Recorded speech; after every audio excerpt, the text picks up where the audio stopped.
我是曾经的最强道士，却穿越到了一个富二代身上。我选择了放飞自我。都成富二代了，谁还苦修？天天跟诡异邪祟打交道。平时晚上没事，就带着大龄女主播进山飙车，享受纸醉金迷的生活。此时，乡野山路上，几辆轿跑正在飞驰。这不比当道士爽多了？看着副驾驶的大白腿，脚下的油门又踩了几分。山路一侧，不远处的树林里，一个穿着黑色冲锋衣、长相漂亮的女子对着镜头前打着招呼 ：“Hello， 铁子们，我是惊悚整蛊的主播青青，今天又来给各位直播整蛊节目啦。”节目刚一开播，就引来众多网友的围观，弹幕也刷得飞起。不当然，节目终于开了吗？好期待哦！终于又能看到那些被吓尿的人了。开播不过短短10分钟而已，此时直播间里竟然涌入了快10万人了。看着还在不断飙升的直播间人数，主播青青的脸上笑成了月牙。今天我们要整蛊点不一样的。青青说着，让摄影师将镜头挪了过去。在他旁边，几个同样穿着黑色冲锋衣的工作人员正在紧张地忙碌着。看着那些设备，网友们都不由好奇了起来。他们打算整蛊什么？根据神秘人提供的消息，最近总是有人来西陵山飙车，这是我们带的信号干扰仪，当然还有黑客。青青给出解释后坏笑道：“我们会在第一时间入侵车辆的操控系统，让其熄火，然后把他们的手机信号干扰掉。最后你们懂得。”我操，节目组你们是真损啊，就不怕出事？只是熄火，又不是刹车失灵，没问题的。楼上想多了。此时的网友的弹幕更加疯狂了起来。好，开始准备吧。看着网友们如此热情，柳青青也赶紧催促那些工作人员们，随后瞥了一眼不远处端坐的男子，此人叫孟宇，是这次提供线索和整蛊经费的人，同样是一个富二代，也是我们一个圈子的人。而他想整蛊的原因也很奇葩，理由竟是我把他的妹子都抢走了，说我突然变得非常吸引人，那些叫过来的妹子都更喜欢我。他忍不下这口气，这才找了节目组提供我的详细出行路线与时间，甚至还在我们的车子里装上了定位仪和录音设备，就想看我被吓尿，在妹子面前出糗。信号干扰仪测试完成，高清夜视监控已安装到指定位置，道具布置成功。足足用了半个小时，那些工作人员终于将全部的仪器调试好，车辆上山就能第一时间开始直播。好了，所有人隐藏好，不要被发现了。看了看手机，已经8点35分，有车子上山了。一个工作人员朝着众人说道。直播间的画面也切换到山路那边，看着正在上山的跑车，所有人都期待了起来。来了来了，我已经迫不及待的想看看这些富二代们被吓尿的样子。节目组竟是玩大的呀！来这里飙车的可都是有钱的主，到时候别把节目组告得倾家荡产了。看着逐渐逼近整蛊范围的车子，此时的网友们也都开始发送着弹幕，纷纷调侃起来。这时，一个正在敲打着电脑的男子停下手中的动作，按下了回车键，随后朝着青青比了 OK 的手势。好了，各位铁子，马上开始，咱们先营造一下气氛，这次让他们先熄火3次，然后再屏蔽手机信号，把恐怖气氛搞起来再说。青青小声地朝着直播间里说了一声，直播间弹幕也戛然而止，网友们也都很是紧张地盯着手机，很是期待接下来的整蛊。青青朝着工作人员说：“第一次熄火开始。”那黑客手指敲下了回车键，另一边的山路上，本来还在飞驰的轿跑速度瞬间慢了下来，直播视角也转移到马路上的轿跑上面。看着逐渐停下的车子，网友们也越发期待，想看看这次节目组到底在整蛊一群什么样的人。怎么了？怎么车子突然熄火了？此时我看着原本氛围拉满的车里，忽然灭了灯，很是奇怪的喃喃一声：“老林，车子怎么熄火了？”不知道啊，我的车子也熄火。我回应一声后，再次朝着点火按钮按了上去，可是车子却一点反应都没有。你们的车子也熄火了吗？对啊，好奇怪啊，我的也熄火了。我也是，我的也熄火了。我微微皱眉，难道是有什么脏东西？于是将手伸出窗外，轻轻闭着眼感受了一下，附近没有阴气。再说我作为一名天师，鬼见了我都得磕个头再走，谁敢触我的眉头？再启动一下试试。我想了想，朝着后面喊了一声，其他人听到后也再次尝试点火。而随着这一次按下去之后，车子竟然又奇迹般的好了，原本漆黑一片的半山腰，再一次被车子的强光照亮。好了就走。我朝着众人说了一声，朝着前面开去。哟呵，第一次竟然没吓到他们。肯定啊，第一次只是开胃小菜而已，要是刚开始就吓到，那也太不好玩了。节目组是真狗啊，还知道先让他们循序渐进。此时青青看了眼一旁坐着的孟宇，脸上有些不满的样子，顿时有些惊慌。金主不满意啊，可怎么才能更快的吓到他们呢？忽然一个坏坏的想法出现在他的脑海中，他朝着那个黑客道：“相公，能不能侵入他们的智能大屏？”当然能，他们的车子带有智能的，全部都在我的掌控之中。那就好，我想在他们的车子放一些鬼故事，具体内容我来说就行。直播间观众说道：“我操，青青这想法绝了，这会不会玩得太过？”那黑客将系统调试好后，将话筒递了过去，接过话筒后，青青先是清了清嗓子，酝酿了一下，接着给他比了手势，那黑客也按下了回车键。另一边，北哥哥，刚才车子怎么熄火了呀？这可是上百万的豪车呢！肯定是因为你坐在里面导致的。怎么是我的原因啊？那女主播一脸的不解，接着忽地想到了什么，小拳拳打在我的肩膀，撒娇道：“北哥哥，你好坏啊！”我放肆大笑起来，接着又将车里的音乐声调高了一些，整个车里都带着一股狂野的味道。只是网友们听到录音设备里的话，瞬间炸开了锅。尼玛，这环境他也能开车，我真服了。与此同时，坐在工作人员不远处的孟雨却死死地攥着拳头，他朝青青使了个眼色，青青会意地将话筒递到了嘴边。插播一条消息，最近西陵山无故出现有人失踪事件，警方多次调查没有找到任何痕迹。而失踪事件多发生在夜间，警方多次调查没有找到任何痕迹。来山里的人会出现车子集体或多次熄火现象，而西陵山原本是一处乱葬岗，请途经此地的市民注意安全。青青用着低沉的嗓音朝着话筒里说了起来。此话一出，网友们瞬间就不淡定了。青青这话让我鸡皮疙瘩都起来了。这尼玛感觉比鬼故事还吓人了。那个叫林北的现在肯定也慌了吧？什么鬼？怎么忽然就插播电台了？听到这个声音后，我暗骂一声。林北哥哥，咱们这好像就是在西陵山吧？这里真的是乱葬岗吗？女主播此时害怕了起来，紧紧地抓着我的手。鬼我都不怕，还怕什么乱葬岗啊？要是真有邪祟，分分钟让他跪下唱征服。可就在这时，车子里的对讲机忽然发出一声急切的声音：“老林，快停车！”怎么了？发生了什么事？我将车子停了下来，朝着对讲机里问道：“老林，要不咱们今天别去了吧？感觉有点邪门了。”他们身边女伴战战兢兢的声音也随之传来：“哥，咱们下次来吧。这里感觉阴森森的，我好怕。”到底什么情况？今天就是天王老子来了也得上去。北哥哥，要不改日吧？今天我感觉后背凉飕飕的。身边的女主播拉了拉我的衣服，眼睛不住地朝着车窗外乱瞟。闭嘴！我闷声呵斥一声，接着道：“怕个屁！不就一个乱葬岗吗？你们胆子被狗吃了吗？继续进山！”说着，我再次将脚踩到油门上，看着我这台头车竟然又开了。那些富二代们脸色难看。他都开走了，这不跟上也太没义气。无奈后面几辆车也再次发动，朝着我的车辆追了过去。我操！这富二代的胆子这么大的吗？我竟然有点佩服起他了。我的执意上山出乎了所有人的意料，同样惊讶的还有孟青青和那些工作人员，他们都已经做好了让我们车子熄火的准备了。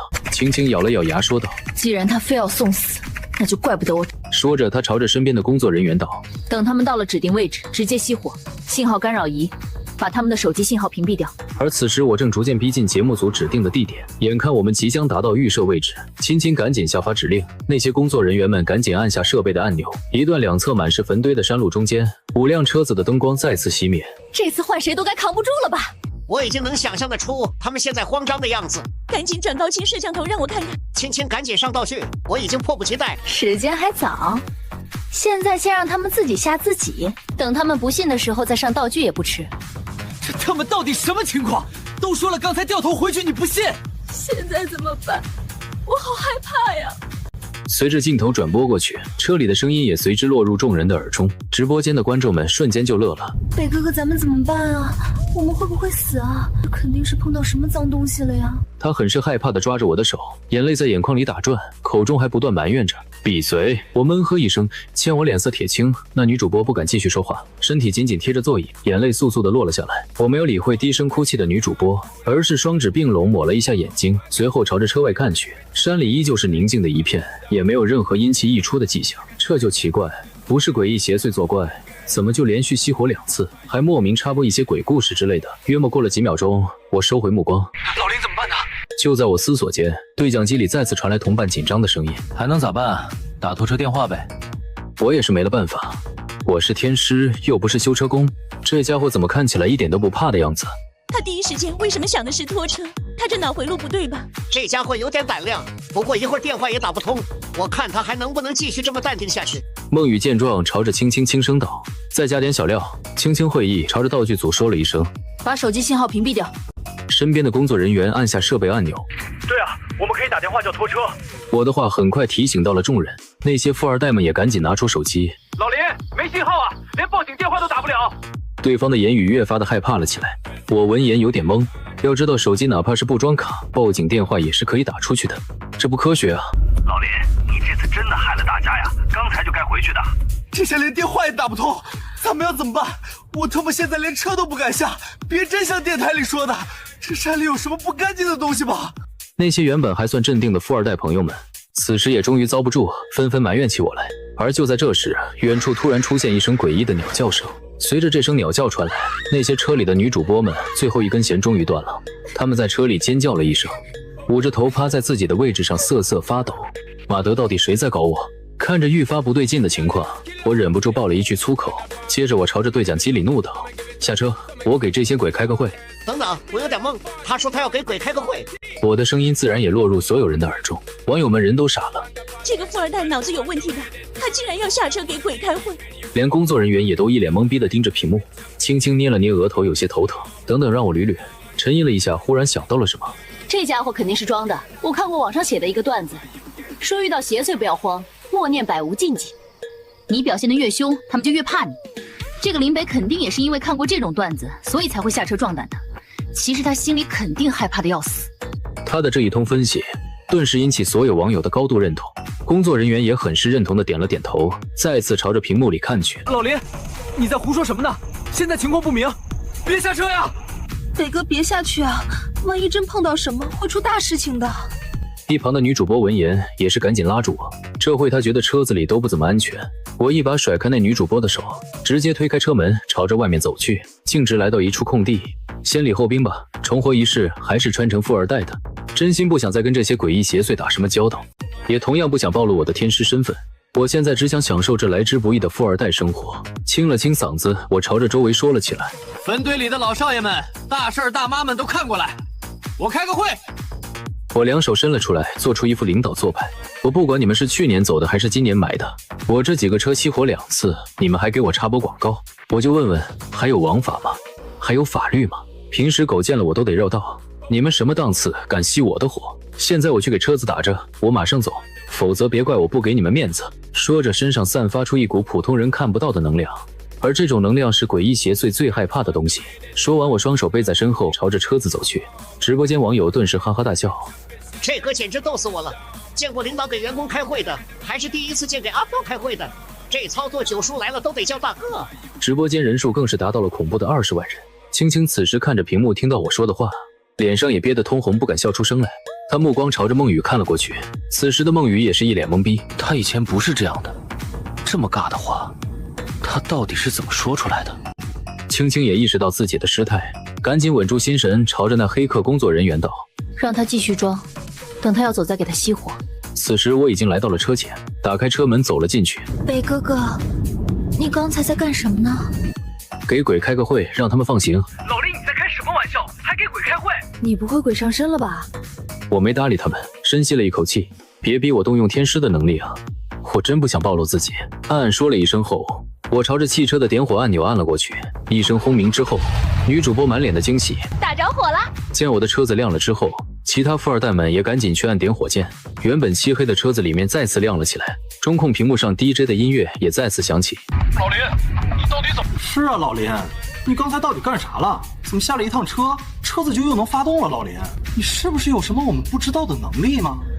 也没啥，就是说一些狠话，瞎瞎一些脏东西。我听网上的段子都是这么说的。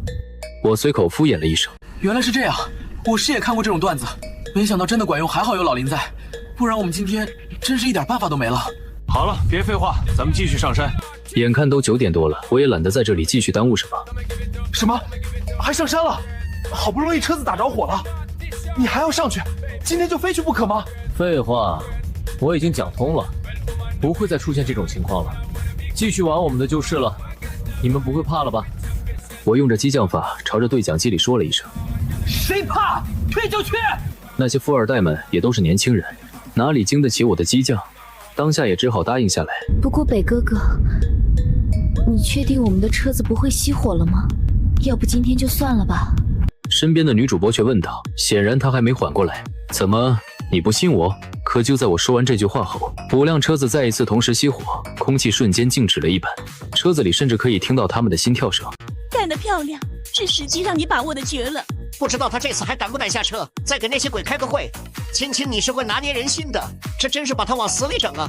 刘青青心情大好，这次总算整到这个叫林北的渣男一次。青青真厉害。这时不远处的孟雨也朝着他竖起了大拇指。刘青青也更加得意了起来。此时我脸色变得阴沉，难道真的是有什么诡异邪祟在搞我？真当我是软柿子吗？一股无名之怒涌上心头，我将车门猛地推开，朝着外面走去，直到走出离车子10米远的位置，才停了下来。接着阴沉着脸说道：“是我一个一个叫，还是你们自己出来？”我操，这种情况他竟然还敢下车！他好像又要给阿飘开会，哈哈哈哈，笑死我了！良久过后，我又一次开口：“既然你们不出来，那我就一个一个找了。”说完，我直接越过山路的围挡，来到最近的一个坟堆前面，嘴唇微动，像是在自言自语。接着，那坟堆里竟然冒出了缕缕青烟。坟堆冒烟了，这是谁家的坟？这是变戏法吗？突然，坟墓冒出青烟，让所有人都有点懵。他就是站在那里站了一会儿，怎么坟堆就开始冒烟了？不会是真要叫阿飘出来吧？你们说有没有一种可能，这是节目组弄出来的道具？柳青青看着弹幕的质疑，赶紧否认道：“我保证，这绝对不是我们节目组弄的。再不出来，我真动手了。”我看着那冒出的青烟，有些不耐烦了。默念招魂口诀后，见那坟堆只冒烟，却不见诡异出来。此时我缓缓抬手，把那青烟吸到自己的手边，紧接着单掌成爪，朝着虚空一抓，瞬间一个披头散发的半透明女子被我掐住了喉咙。我操，大变活人！我是走错直播间了吗？太假了，这特效最多值5毛。可节目组人员以及孟雨看到这一幕都懵了，猛然间一股寒意爬上了后背。这是不是节目效果？他们太清楚了。他们不可置信地看着这一切，透过高清摄像头看去，那半透明女子的脚分明是不着地的。掐住坟堆里出来的女鬼后，我冷声问道：“为什么要耍我？为什么要让我的车熄火？”不知道你在说什么，赶紧放开老娘，不然老娘杀了你！那女鬼被掐着脖子，似乎有些恼火。放开你可以，先把我的车子弄着再说。只见我猛地一用力，将那女鬼朝着地上一扔，把我的车子打着。你找死！被扔出去的女鬼也被我彻底激怒。只见她从地上爬了起来，一身白色衣服猛然飘动，连头发都向上飘起。看到这一幕后，直播间彻底炸了锅。我操，这女人真的是鬼！瞬间一股凉意爬上了所有人的心头。如果这个女人真的是鬼的话，那这个富二代岂不是要凉？青青，你们快想办法，要整出人命来了！屏幕上的弹幕也很快把柳青青从失神中拉了回来。怎么办？怎么办？随后突然眼睛一亮道，拿出手机，从通讯录找到一个被注为大师的号码，拨通后，对方也很快传来了声音：“喂，李玄大师，我这边出事了。”柳青青赶紧将这边的事情说了出来。这个是柳青青认识的一个大师，龙虎山正统道士，同时也是天师的关门弟子之一。电话那头闻言也严肃了起来：“你是说你们碰到了真正的诡异？”“对，现在他正在伤害人，您快想想办法。”“等下别挂电话，我先用另外一个手机看看你的直播间。”对面的声音变得杂乱，应该是他正在寻找着什么东西。柳青青却等得越发的着急了起来，再次催促道：“李大师，你有把握救他吗？”“放心，还没有我解决不了的诡异。”“青青找的谁啊？这么大口气！李大师这人很有名吗？九叔知道吧？他拍摄的片子都要他去压阵才能开拍。你说呢？整蛊节目牛逼啊！竟然能找到这么个厉害的人物。”“大师，您好了吗？”足足过了10秒钟的时间，刘青青还是没忍住再次询问了一声。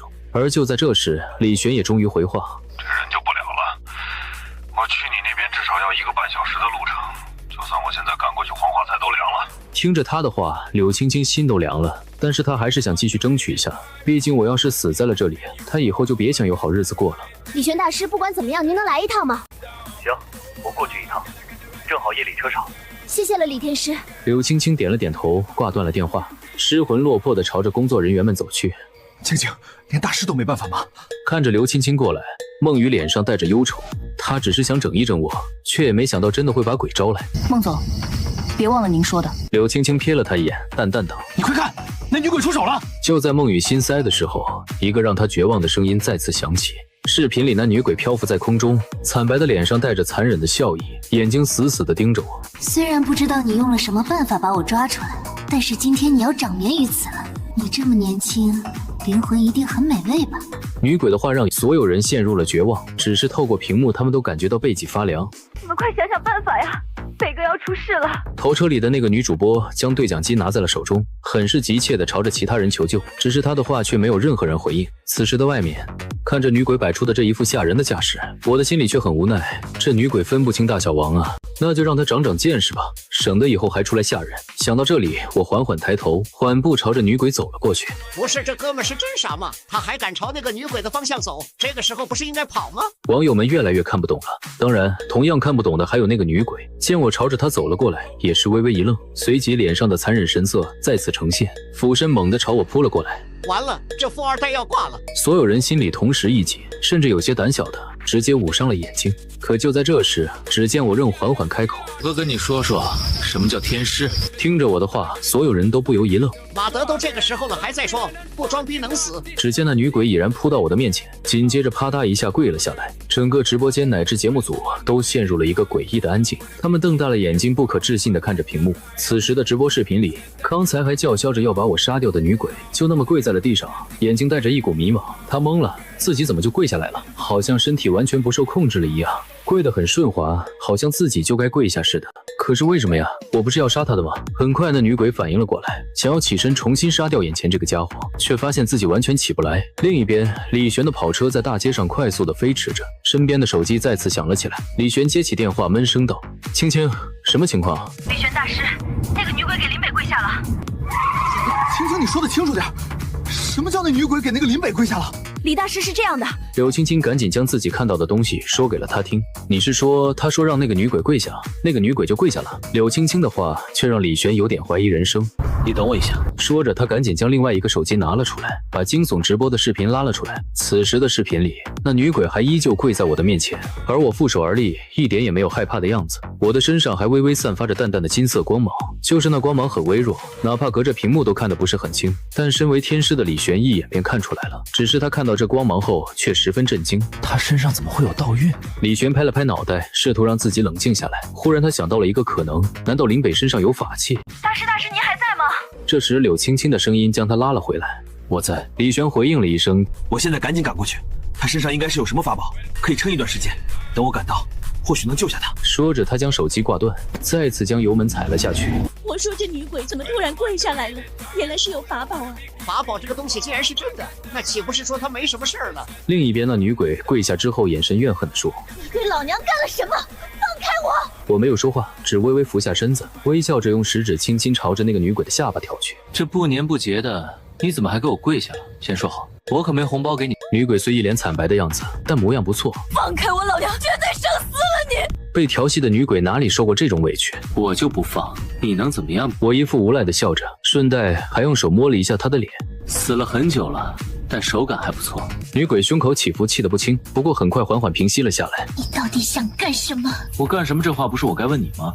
这不是你把我从坟地里抓出来的，怎么还问我啊？我问你，我的车子熄火，是不是你搞的鬼？见他一脸疑惑的样子，我也同样有些疑惑了起来。难道说抓错鬼了？可是通过刚才的阴灵感知，这一片小坟地里就他的阴气最重。那女鬼摇头，刚刚就在坟地里好好躺着，没事，弄你的车子干什么？那女鬼虽然依旧冷着脸，但确实不像说谎的样子。那我的车子怎么就突然熄火了？还熄火好几次？我问你，这附近还有别的诡异吗？当然有。那女鬼冷冷地对我说：“有就行，你帮我把他们叫过来，我一个个问。”说着，我一挥手将女鬼身上的禁锢解除。只是那女鬼刚一恢复自由，就猛地朝我扑了过来。几乎同一时间，所有人都朝着屏幕失声大喊。李璇也气得用手猛地捶了一下方向盘，发出一阵刺耳的喇叭声。这个家伙就是一个蠢货。可突然，视频里传出一声清脆的声音，那声音就好像有人被扇了一耳光。我操！怎么了？这家伙竟然给了他一耳光！这个大逼斗不仅让所有人都懵逼，在当场同样懵逼的还有那个女鬼。她一脸惊讶地朝着我看了过来，脸上带着不可置信的神色。我目光冷冷地看着那女鬼，我是不是给你脸了？而女鬼此时已然有了恐惧之心，缓缓朝着后方退去。公路上疾驰的车子里，李璇的眼睛瞪得跟乒乓球似的，这家伙绝非常人。我是西陵山魔影老妖的干女儿，你不能杀我！魔影老妖，黑山老妖我听过，这魔影老妖是哪根葱？他可是西陵山的妖王，我是他的干女儿。你要是杀了我，他一定不会放过你的。不认识，他很强吗？你把他给我叫过来。见还是一副风轻云淡的样子，那女鬼眼里闪过一丝疑惑，同样的还有一丝恨意。不过她不敢表现出来，毕竟眼前这个男人她打不过。哥，那我叫了。叫吧。我淡淡回道。女鬼站起身，仰头不知道在干些什么。过了约莫10几秒之后，她朝我看了过来，道：“哥，最多10分钟，我干爹就到了。”好。那就等他10分钟。很快，在所有人煎熬的等待中，忽然，山里狂风大作了起来，树木也猛然摆动。魔影老妖来了，这是个什么鬼动静？乖乖，这是真的妖怪啊！尼玛，第一次见到诡异，马上又要见到妖怪了。一股黑气从山林而来，卷起的枯叶如同刮了龙卷风一般，看起来很是吓人。网友们看到这一幕，都不由为我捏了一把冷汗。我眉头微微皱起，通过妖风感知，对方应该是黄皮子精无疑了。不过那独有的气味让人鼻腔里很是不适。我干爹来了！此时的女鬼看着这动静很是兴奋地喊了一声，她的目光朝着我看了过来，眼里闪过一丝得意。此时的我被这黄皮子精熏得直皱眉，那女鬼以为我是感觉到威胁了，当下朝着我说道：“小子，现在给姐姐道歉还来得及。”真是无语了，怎么会有诡异感跟天师耀武扬威的？不道歉是吗？见我不说话，那女鬼冷笑一声，当然她是不敢接近我的，而是赶紧朝着黑气传来的方向大喊道：“干爹，我在这儿呢！”听着女鬼的声音，那阴风猛地朝着女鬼刮了过来，不多时便已经来到了她的身边。黑雾散去，只见一个浑身冒着黑气、穿着人类衣服的男子出现在她的身旁。那男子身材修长，两个长长的胡子都支棱了出来，头发呈黄色，长的尖嘴猴腮，给人一种很是别扭的感觉。这就是那个魔影老妖吗？怎么长得像人？可我怎么感觉他的身上没有一点人的样子，就好像一个动物站起来了一样。确实，尤其是他嘴上的胡子，怎么看都像老鼠。看着魔影老妖，网友们眼里带着好奇，毕竟这还是他们第一次见到妖精的。谦儿怎么了？那精怪过来之后，将佝偻的身子挺了挺，朝着那女鬼问道：“干爹，你要为我做主？”一听到魔影老妖询问，那女鬼便开始鼻涕一把泪一把的诉说了起来，控诉着自己在我身上受到的欺负。小小人类，胆敢欺负我干女儿！黄皮子精听到女鬼说完之后，黑漆漆的眼睛猛地朝着我看了过来，脸上带着愤怒的神色。好了好了，别啰嗦了，说吧，我这车子怎么回事？见到黄皮子精朝着自己看了过来，我已经懒得跟他说什么废话。车子？什么车子？他的目光朝着我身后看去，此时5辆车正静静地停在那里。干爹这个人有古怪。一旁的女鬼忽然拉住了他的衣服。怎么了？那黄皮子似乎比这女鬼更为谨慎。他刚才逼我下跪，还打了我。我怀疑他身上有什么东西，怕不是什么法宝之类的。法宝？有法宝又怎么样？我魔影有的是手段。接着冷笑一声，朝我谨慎地走了过来。我看着那黄皮子，很是无奈地想到，这都知道法宝这种东西还作死，要不是自己不想妄造杀孽，今天非扒了你黄皮子的皮不可。想到这里，我单手缓缓举起，手上泛起淡淡的金黄色光芒。道晕，他是道士。那黄皮子见状，赶紧止住了脚步。哟吼，你还知道道士呢？那赶紧看看我的车吧，我等着上山。道士又怎样？你以为我怕你？可魔影似乎并不惧怕，双眼闪烁着异样的光芒。奇怪，他怎么不动？这妖精是害怕了。你们快看，他的眼睛是不是在发光？这是一种蛊惑之术。这时电话里传来了李玄的声音。蛊惑之术？刘青青一愣，对于这种东西不是很懂。这种术法和狐狸精的魅惑之术相似。那林北的法宝有用吗？听着李玄大师的解释，刘青青有些担心地问道：“不知道。”另一边，那黄鼠狼眼里光芒越发的明亮，他就那么紧紧地盯着我，妖异的眼睛似乎要把我盯死，让他去自杀。我也直勾勾地盯着他的眼睛，身体缓缓僵直。魔影老妖见状冷笑，继续释放着光芒，接着他手轻轻指了指一个方向，我也按照他的指示朝着那个方向走去。只是网友们看到这一幕后炸了，完了，他的法宝好像不顶用了，这是不是已经被蛊惑了？你看他好像不受控制了，怎么办啊，李大师？怎么叫醒他？柳青青慌了，她最不想看到的事还是发生了。李玄无奈地摇头，他早已预料到这种可能性了。干爹真厉害，这家伙现在已经完全由您掌控了。这下好了，就算他有法宝，也在劫难逃。让你打我，这次非得好好折磨你才是。那魔影老妖阴险一笑，接着他从腰里拿出一把匕首出来，朝着地上一扔，闷声道：“捡起刀杀了自己。”看着我将刀缓缓捡起，柳青青再次慌了起来，甚至都不敢继续视频里的画面。我还以为会爆什么装备呢，这刀的材质就是一把普通的小刀。我不由得有点失望，算了，不跟他玩了，还不如回去喝酒。想到这里，我也没了什么心思，缓缓抬起头看向黄皮子精，赶紧捅下去。那黄皮子见我竟然没有动作，微微愣了愣，随后再次朝着我发送着指令。哦，我微微点头，将手中的刀缓缓举了起来。尼玛，我不敢再看了，拿刀杀自己。这若是清醒的话，有多绝望？就在众人不敢再去看屏幕的时候，一声刀子划过皮肤的声音猛然传来，所有人的心里都不由咯噔了一下。尼玛，我看到了什么？可就在这时，忽然一个工作人员发出一声惊呼，那工作人员结结巴巴地指着屏幕，连话都说不稳当了。本来已经闭上眼睛的柳青青疑惑了起来，她缓缓睁开眼睛。此时网友们也开始朝着屏幕中看去，可是看到屏幕里的画面后，他们也懵了。此时的视频里，我已经消失在了原地，竟然和那个妖邪男子面对面站着，而我手中的刀子竟然捅进了那个妖邪的身体里。这到底什么情况？我就眨个眼的功夫，他怎么就去换了个地方了？此时更加懵逼的是那个黄皮子，老妖看着眼前的我，瞳孔巨震。这家伙怎么捅我？只是他没时间去想这个，猛地推开我，后退了好几步才停了下来，单手捂着胸口，死死地盯着我。而此时我嘴角带着笑意，分明就是把他当猴子耍了。这家伙在隐藏实力，他肯定有我不知道的东西。